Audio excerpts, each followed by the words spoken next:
Hey there, and welcome. Today, we are going to tackle a huge concept in crypto, but we're going to do it in a way that's actually fun. We're going to explain exactly what a liquidity provider is by imagining you're running your very own digital snack booth. Sound good? Let's dive in. No, really. Think about it for a second. Imagine you set up a little shop, a cool little booth, where all your friends come to trade their stuff, and you're the one in the middle, making it all happen. Just hang on to that thought, because it is the absolute key to understanding everything we're about to get into. All right, let's build out this picture. For just a minute, let's push all the complicated crypto jargon, all of it, to the side. Instead, I want you to imagine we're heading out to a schoolyard, and you are about to open for business. You can just picture it, right? You've got a table, maybe a cool hand-drawn sign, and you've got two big boxes. One box is just overflowing with all kinds of candy. The other is filled with these awesome little toy cars. Now, your friends can walk up to your booth whenever they want and swap a toy car for some candy or swap candy for a toy car. Super simple. Okay, but here is the most important part of this whole setup. This booth is completely useless if it's empty. You, as the owner, you're the one who has to put the very first batch of candy and toy cars on the table. Think about it. If you only have candy, nobody can trade their cars. If you only have cars, nobody can trade their candy. You have to provide both sides for any trading to happen. And believe it or not, that's it. That is the big secret. What you're doing with that imaginary snack booth, that is exactly what a liquidity provider does in the world of crypto.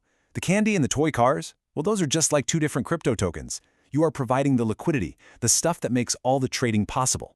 So let's put an official name to it.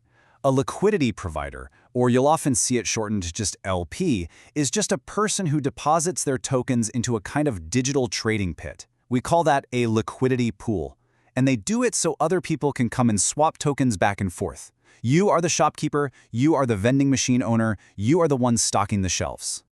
Okay, so you're stocking this digital shop with your own tokens. That brings up a pretty obvious question, doesn't it? Why would you do that? What's in it for you? Well, this is where it gets really, really cool. And that is a totally fair question. I mean, these are your valuable assets we're talking about. Why on earth would you just put them out there for everybody else to use? The answer is simple, because you get paid a little something every single time a trade happens. And the way it works is incredibly simple. Every time someone comes to your pool to swap one token for the other, the system automatically charges them a tiny little trading fee. And that fee, it goes directly into your pocket as a reward for being the shopkeeper. Think about it like this. What if every time a friend swapped a toy car for candy at your booth, they had to give you a single sprinkle or maybe a tiny crumb of chocolate just as a little thank you fee? By itself, that seems like nothing, right? But now, imagine hundreds, maybe thousands of trades happening at your booth every single day. All those tiny little sprinkles and crumbs start to add up into a nice big pile of candy. And that is what we call passive income. You're earning rewards on the tokens you were probably going to hold on to anyway.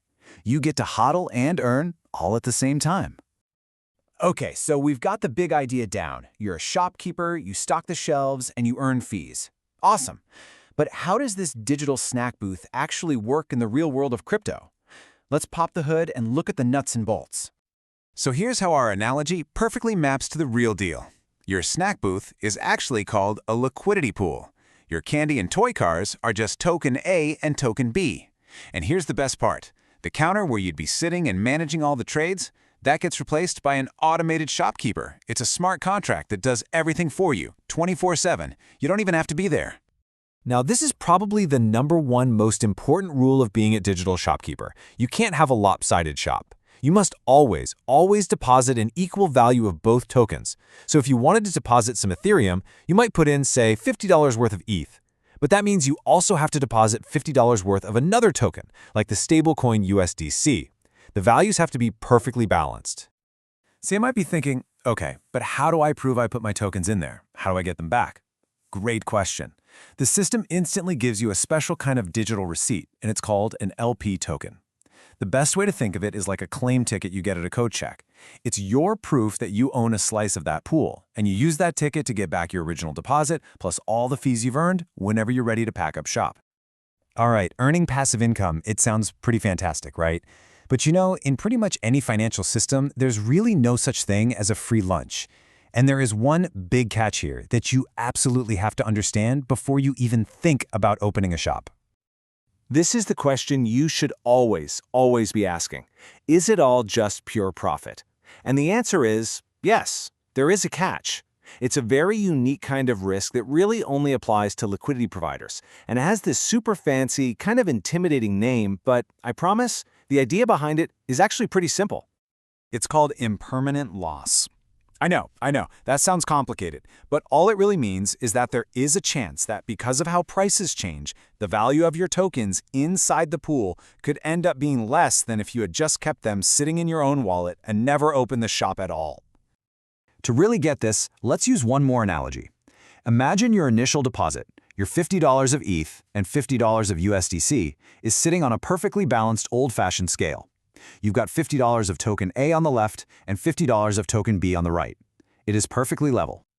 Okay, now what happens if the price of token A suddenly skyrockets? Well, smart traders are going to rush to your pool to buy up all of that now undervalued token A. Your automated shopkeeper sells it to them, and in exchange, it takes their token B. The result? Your share of the pool now has less of that super valuable token A and more of the less valuable token B. The scale tips, and the total value of what you have might now be less than if you had just held on to your original tokens. So why do they call it impermanent? Well, because this loss isn't actually real. It's not locked in until you pull your money out. If the prices swing back to where they started, your scale can actually rebalance itself and that loss just vanishes. And here's the crucial part. Very often, the trading fees you've been earning the whole time are more than enough to completely cover any impermanent loss you might have. So we've gone through the what, the why, and the how. We've even talked about the risks. So now let's just zoom all the way out. Why is this whole idea of providing liquidity so incredibly vital for the entire crypto universe?